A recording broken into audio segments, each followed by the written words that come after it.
everyone. So, this is the first episode since 2023, which is absolutely wild because if you just randomly saw this pop up on your podcast feed, surprise, this was not planned. And for those of y'all who are new here, which is crazy, I've been seeing downloads come in every day, and there's literally not been a new podcast in 2 years. But I said if I ever brought it back, it would be in a way that feels easy and flowy and just like all the parts aligning. I really didn't want to force it. And I have something really exciting to share. I have a co-host today, and it's Karlee Ray, and she has a series on TikTok and Instagram called The Girlie's Guide to Surviving College Football. And I've been loving her series. I reached out to her and I was just like, hey, here's an idea.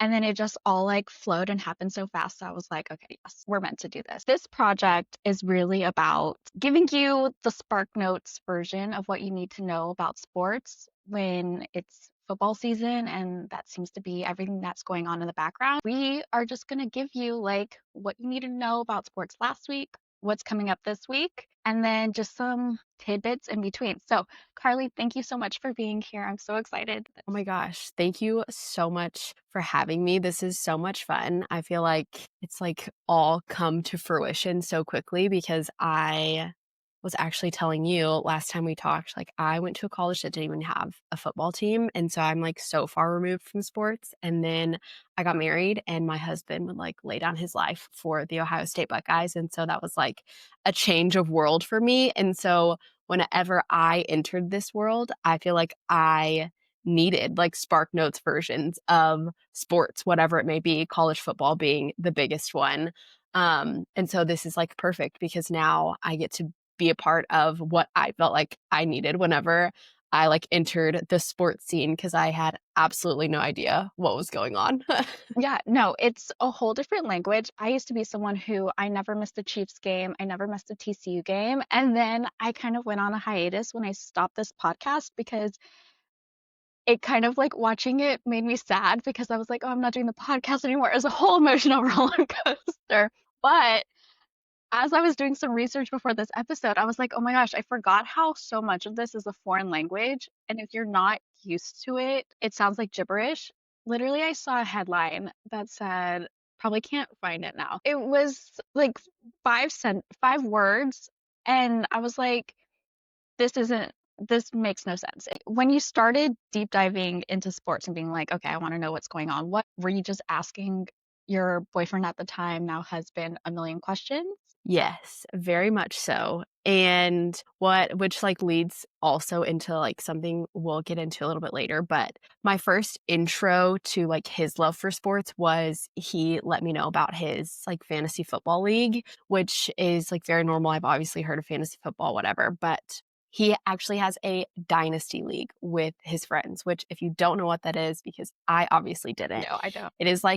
it's like an ongoing league. And so they don't start over every year with like redrafting or anything like that. Like they just like the team, like the players they have now, they have those players year after year after year. And for like the start of new years, they just like, they don't redraft essentially. I'm like explaining it in a really bad way, but they don't ever start over. Like the players they have now will be the players they have next season unless they make a trade, unless like someone retires and they like draft someone new, stuff like that. And so like they have a whole constitution. They have, I mean, it's really intense. And so for me going from like nothing to like getting married into this dynasty league, I was like, this is actually crazy. And That's like a so whole commitment. it's a huge commitment. But luckily for me, all of the other wives in this dynasty league, we have like our own separate fantasy league, which is You way more do? fun. Yes, Wait, it's way that's more so fun. cute. We have like no stake in the game. All of the boys laugh at us because we like don't put any money on it. We don't put any consequences on it. It really is just to like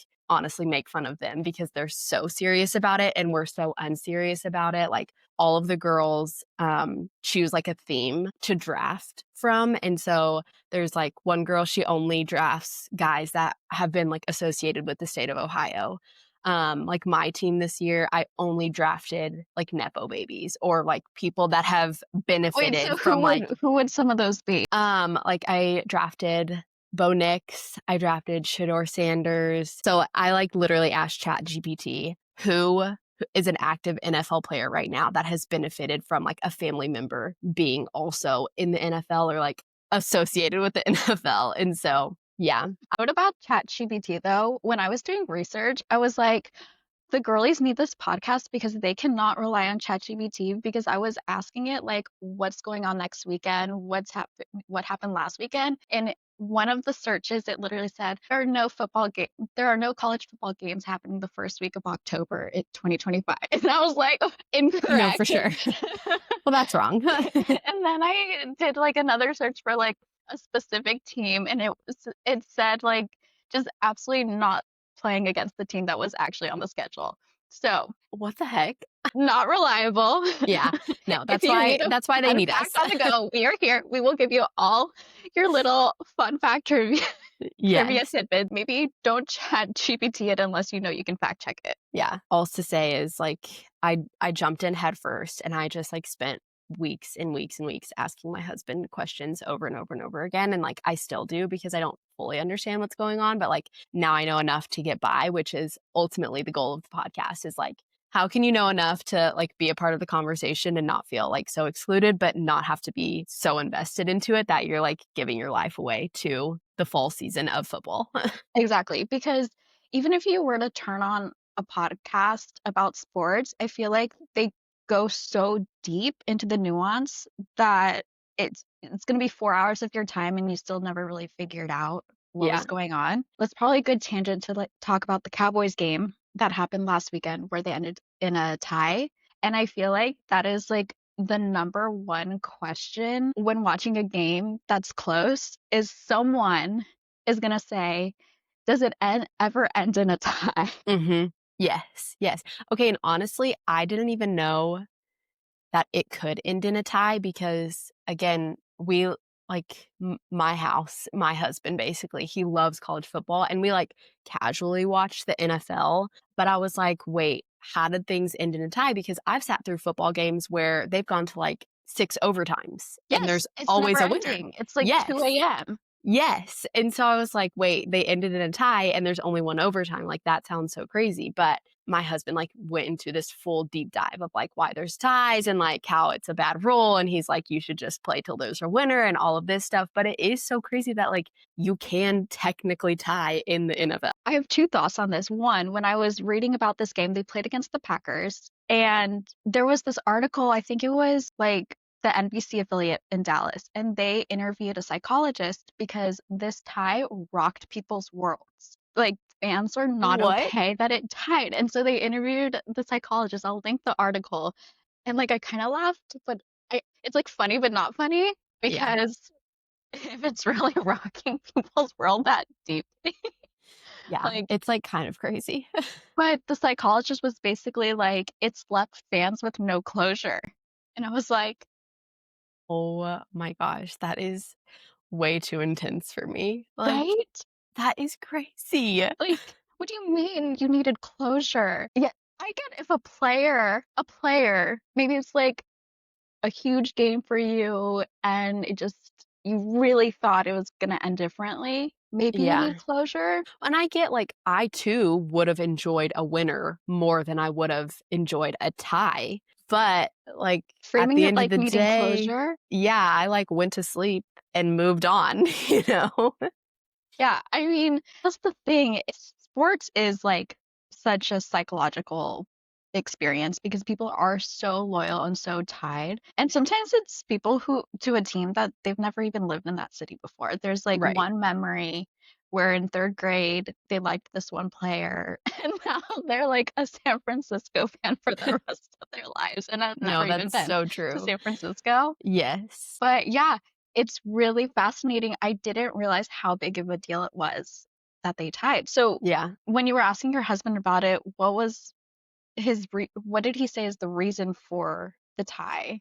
Just to end So the game? yes. So basically, there was like a lot of rules before the 70s, and then after the 70s is like when they came up with like you can tie. And then even from then, they changed like the overtime rules and stuff. But basically, they just didn't want it to happen like again, it does in college football where you can go to like 6, 7, 8, 9 overtimes. They were just like, we need to end this game. And so now there's like one 10-minute overtime. But even then, there's like a lot of nuance to it because technically both teams are supposed to get a possession of the ball, which is like a new rule too, or newish. It's like the Yeah. newest rule. But if the team that gets the ball first gets the ball and they go and score a touchdown, then the game's over. Like, then the other team doesn't even get the ball. Yeah, I And so feel it's like just that's like, it's so random. And like, he obviously has a lot more details on it and was like sharing those with me. And I was just like, okay, give me the highlights. Like, I don't need to know all of the nuance, but it is just like yeah. such a bizarre thing. Fans don't like this rule, right? Yeah. The Is kids' consensus is perspective? that, yeah, they want a winner. Like, there needs to be a winner and a loser. So I'm not really sure why Do you this think rule has. players I mean, from a competitive standpoint, I can see how players would want it, but also NF from what I've heard, NFL is just like so much more intense physically than college that maybe going to like 6 overtimes in NFL physicality would actually be way too much. Yeah, I don't I don't know. know. I I don't mean, I'm know. sure I'm sure someone's saying, "Well, they make $1 million and this is what they signed up for." But I have heard people talk about the transition from college to NFL and they're just Yeah. like, "Whoa, my body feels so different." Yeah, and I also know that, well, like, NFL is just obviously way more corporate than college football, Yeah, and so it's like, we have to end the game because we have to play the next game because we have advertisers that need to advertise during X, Y, and Z game, so we can't afford to that's go to true. 6 overtimes because we have millions of dollars waiting to be spent for this game that's coming right up after this, so I don't know if that goes into it as well, but yeah, it is just it's like a crazy rule, and I don't really understand it. Yeah.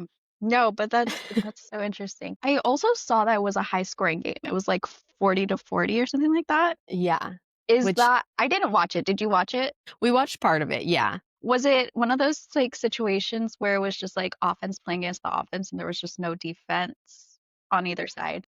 yeah, and well, to be honest, and I've been in Dallas my whole life, so I feel like I can say this, like, we all know the Cowboys are so terrible, so I'm even shocked that they scored 40 points anyways, like, that alone to me is a shocker, especially because the Packers are really good, but it was just kind of like, well, we're going back and forth, we're going back and forth, like, back and forth and back and forth, and it just felt like it was never ending, and then obviously it wasn't because they ended up in a tie.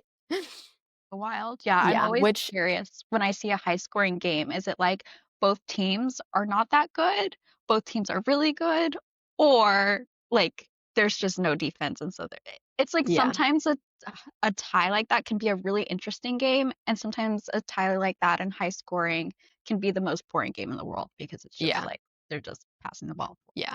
And then there was also, I feel like, on one hand, I am surprised that the Cowboys played and scored 40 points. On the other hand, there's like obviously a lot of drama surrounding the Cowboys and then them playing the Packers specifically because of the whole Micah Parsons trade. And so maybe they just had a little get under them anyway Yeah. because of all the Micah Parsons drama and like him coming back and all of that stuff. So that to me is like the most interesting part of sports. I'm like, I want to know the behind the scenes, like what's the tea, who's fighting who, like why does this game matter because of these players? Like that's what's more interesting to me for sports. And so like that's why I particularly enjoyed like a game like this because I'm like, oh yeah, we just traded Micah, now he's coming back. It's like his big return, like what's gonna happen? And then it ended up in a tie. So, speaking of the tea, last week on your series, you shared some college football tea about LSU and Ole Miss. I can tell you all of the like the NFL, I don't have the ins and outs, but the college football, I definitely have the ins and outs. And this one was particularly interesting, like you said, because it was like a big game anyway for LSU. It's like an even bigger game because the head coach of Ole Miss, his daughter is dating the starting linebacker for LSU. And so them going to play LSU, like his daughter having like an emotional investment in this game against LSU, like just the drama around it, like, that was the crazy part to me. I thought that was so fun. Like, I wanted to know like, I wanted to see the daughter immediately after the game. Like, I wanted to know who was she going to first, like, her dad or her boyfriend, because LSU obviously lost. And so or if you didn't know, LSU lost. And so I was like, was she going to like congratulate her dad first or like going to console her boyfriend first? Like, that's what I wanted to see. Her outfit, I meant to. I saw her do a little reel that she was like driving there, but was her outfit like team neutral or Oh my gosh, that's actually a great question. I see? need to look. Um, I didn't look after. I was looking at her socials and stuff before the game, but I didn't even look after. I hate when you look up these articles and then they just use old pictures from random. Okay, it's giving neutral. She's like wearing a blue dress, Okay. pretty neutral, and then she has like a tiny purple and gold 40 at the bottom of her dress. Okay. It's like a little nod, a little nod to her boo thing on the dress, but the dress Okay. itself is pretty neutral. Correct me if I'm wrong. Didn't Ole Miss used to be really bad at football? Yes. Okay, so this is a new era for the Yes. because when Yes. you said they won, I was like, huh, They're actually 5-0 this season, which is wow. crazy. I know. Eventually the pendulum swings Yes. because oh my gosh, like UNC.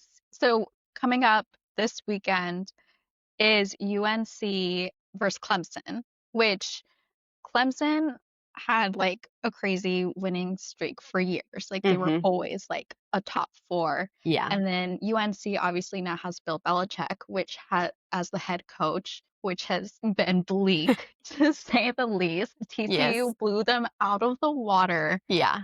the first Yeah. game, which was so fulfilling. The next day, I was like, Remy, she has a TCU bandana and a TCU collar. I was like, Remy, we are going on walks. We are, Mhm.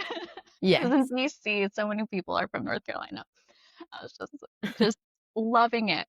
Yeah. But I think when people saw this summer UNC and Clemson on the calendar, they were like, this is going to be such a good game. It's going to be one of probably the most highly watched games. And I don't know, like Now it's kind of Clemson just has like won like one game, I think, and it yeah. was preseason or not. Well, Is they're it called they're preseason in college football? I don't know. I think someone can correct me if I'm wrong. I think it's like conference play and then like non-conference Okay. play. Yeah. Okay. Yeah. Because usually the first games in the season, they're playing like random schools, Yeah. which I learned a lot of times because I used to be like, this is so unfair that this team is playing this small of a school. And someone explained to me that these smaller schools actually pay the big schools for those games. And so they're like, don't feel bad for them. Like, they wanted They're like they're to. fine. I was like, oh, okay. Well, and it used to be, which this is like total like tangential, but it used to be a bigger deal too for like conference games because there only 4 teams went to the playoffs. And so like you basically had to have an undefeated season if you wanted to make the playoffs. But then this past year they changed that. And so it's obviously still a big deal, but like a little bit less pressure. Now, I wouldn't say you can go 1-3 like Clemson is right now and like have a good shot. But for them playing UNC, who's 2-2, it's like it's not that much of an exciting game anymore as like people probably first saw it being. I mean, I think people really thought Bill was truly going to make UNC go to the Natty. Like, Yeah, I it's think tough. people thought it was like undone.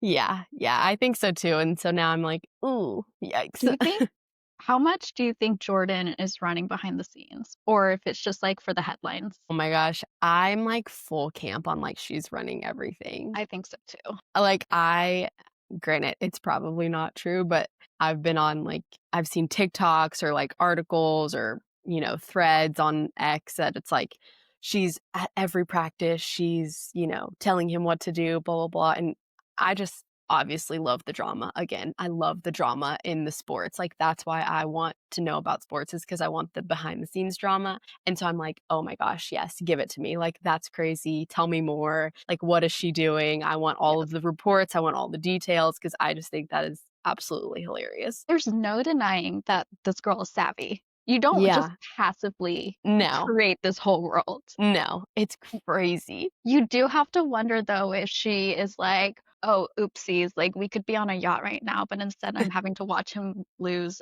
every single weekend." Like, do you think she's feeling embarrassed? Or like she's like, "No, I still have my master plan." I think she's like, it's all a part of my master plan because I think she very much sits in the camp of like all press is good press, you Yeah. know? Oh, that's so true. That's so true. I believe that too.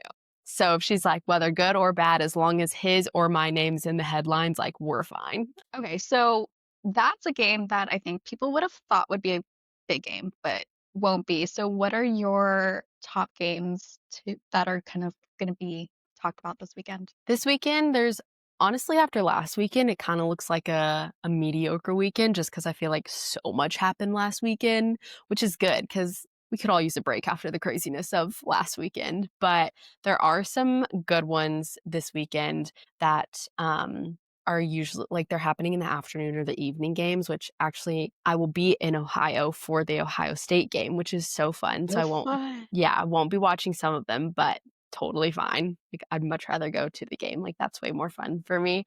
But in the afternoon, Florida versus Texas, not Florida State, Florida versus Texas is happening, which will be kind of interesting because everyone is saying, obviously, like, this is the Arch era, like, this is, Texas's time, blah, blah, They blah, say that which every year. every year, and Every year. They're the yeah. Dallas Cowboys to me. Like they have great branding and they're always Yeah. going to say this is their year. Yes, which I feel like I sit in an interesting position because obviously I'm Texas born and raised, but I have no affiliation to like the University of Texas. And so for their first game of this like arch era to be against Ohio State and for them to lose, I was like, oh, all right, well, maybe not. Yeah.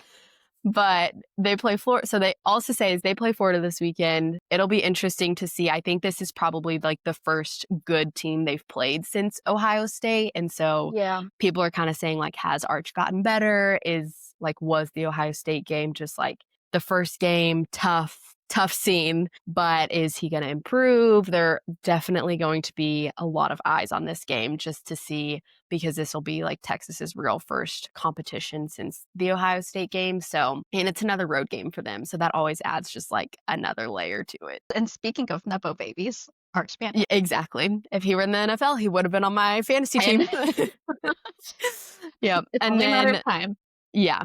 And then Vanderbilt is also playing Alabama. Who So used to that be one's, notoriously bad at football. well, in Alabama, is notoriously fantastic at football, Yes. is now kind of looking mediocre at football, even though they did win last weekend against Georgia, which is great for them. But this, for the Arch Manning era to be now the Nick Saban era, is long gone from Alabama football. So that's tough for them. The Alabama Vanderbilt game should be a pretty good one to watch. Alabama's definitely like the front runner in the SEC right now, but it like wouldn't be the craziest thing if Vanderbilt won. So that one will be a pretty good one. And then the other one that we're going to keep our eye on is the Miami Florida State game. So Florida State lost last weekend, which was like a really, really big upset. And this one this week, Miami Florida State, is a big rivalry game. And so it'll be interesting to see how they play coming off of that tough loss last And weekend.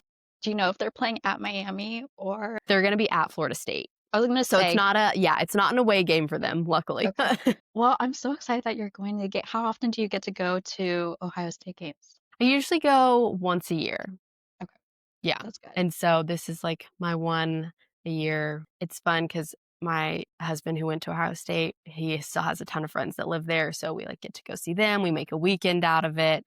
And then we get to go to a game, which is really fun. And I went to the Ohio State Michigan game last year, which Ooh, was I bet that was wild. it was wild. And so I'm hoping that I think they're playing Minnesota this weekend. I'm hoping that this one is a little bit more chill than Michigan game last year. I'm hoping to go to the TCU West Virginia game because they're playing at West Virginia, which is like 2.5 hour drive.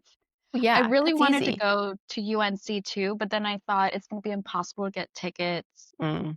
And maybe it would have been, but now in hindsight, Like, I don't know. Yeah. Maybe not. And I feel like end of October, driving through West Virginia is gonna be, like, so fall perfect. But yeah, that's gonna be gorgeous. Yeah, But yeah, that's everyone's gonna be like, so fun. "Morgantown's gonna be so wild, like, are you gonna be ready for that?" I was like, "I went to school in Texas." I Like, know, I'm good. like, I'm really not. Yeah. I mean, I'm sure it's gonna be a different West Virginia's a different kind of Mhm. tailgate situation Yeah. and very much different from TCU. Yeah.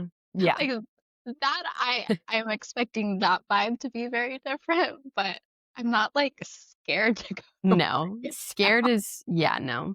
You're It's a like, little "I'm good." dramatic. It's a little dramatic. Yeah. I'm not gonna lie, I'm a little stressed about the TCU Colorado game. I was very stressed Really? for the TCU Arizona State game because, well, first of all the conference realignment is like really throwing me off. It makes no sense. Arizona State is in the Big 12. It makes no sense Colorado's in the Big 12. I'm one of those people, I feel like I'm 100 years old because I'm like, it should be Baylor, Texas, Oklahoma. Yes. No, I'm the same. TCU hasn't even been in the Big 12 for that long, yet I'm like, they should have put SMU in the Big 12 instead of putting SMU in the ACC because it makes more Mhm. sense for SMU to play Baylor and TCU, and like it's all the same students, really. Yeah. Like it's very the Venn diagram Yes. The very much is crossover all is much more yeah, if you were to split it up like that, there's, like, so many times where something happens or, like, an article comes out or something happens with one of the teams or things like, the reconferencing or whatever, and I'll, like, ask my husband, I'll be like, "What is going on? Like, why are they doing this? Like, what's the deal? What does this mean? Like, how do I understand this?" And he's always just like, "You're asking really good questions. No one really knows."